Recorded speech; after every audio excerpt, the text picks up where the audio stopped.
Dober done. I just climbed up a lot of stairs carrying a lot of crap. I'm now atop the city walls in the Mincheta fortress, and below me is Stari Grad, the old city of Dubrovnik. You can see the view is well worth it.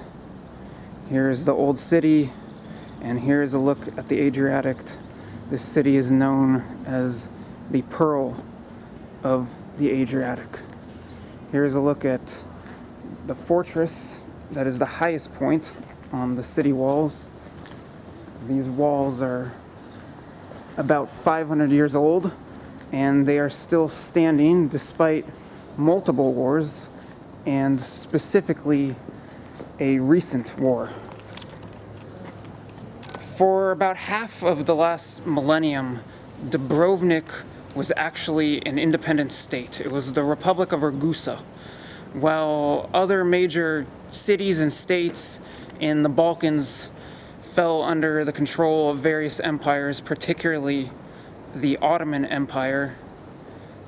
Dubrovnik stood independent. Granted, it had to pay tribute to the Ottoman Empire, and it had to fight off Venetians, but it remained independent, and it remained a rather peaceful place. It was a trading hub.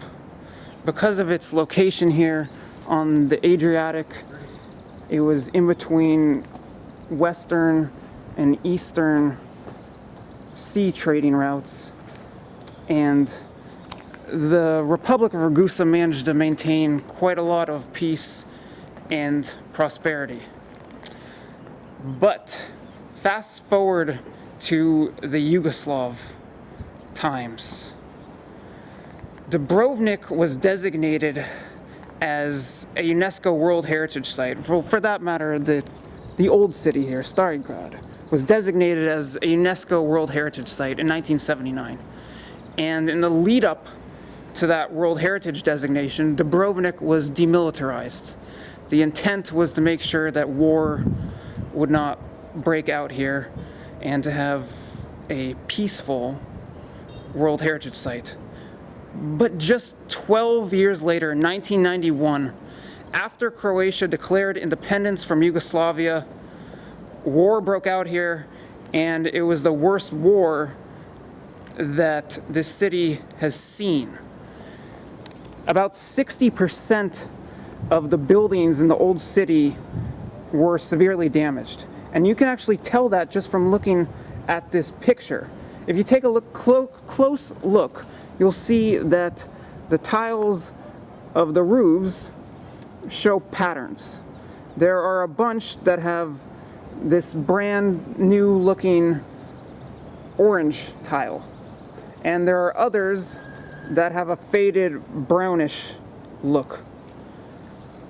Well, the faded brown tiles are atop the roofs of buildings that were not hit during the war, but the orange ones were hit and rebuilt, and that's why they have the fresher look. And just from looking at this picture, you can see just how much of the old city was hit during the siege of Dubrovnik, which lasted 7 months from October 91 to May 92. Now I'll give you a broader picture of what was happening during the siege. The Montenegrin forces teamed up with the Serb-controlled Yugoslav army and navy, and they surrounded Dubrovnik. The navy was out in the Adriatic, and the Serb forces were stationed up in these hills right here. It's a sunny view right now, but up on this hillside, Serb forces were stationed, and they were also coming in from these hills over here, which on the other side is Bosnia, and it's a Serb-controlled area of Bosnia. The Croat forces were stationed up at this fort above the city, where there is a cross and now a cable car coming down. About 100 civilians were killed during the siege, and military casualties were in the hundreds. But more than that, it really showed the world what a bloody mess the breakup of Yugoslavia was becoming.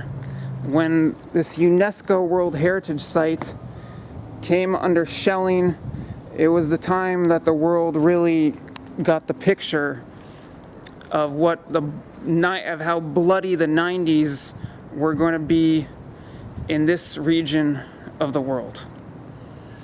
Now though, it's just a beautiful city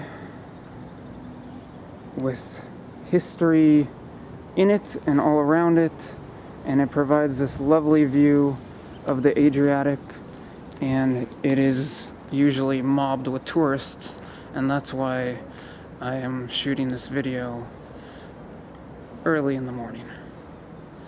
That is it from the Pearl of the Adriatic. I am going to head south a little bit more along the Adriatic coast, and you will see me there in my next destination.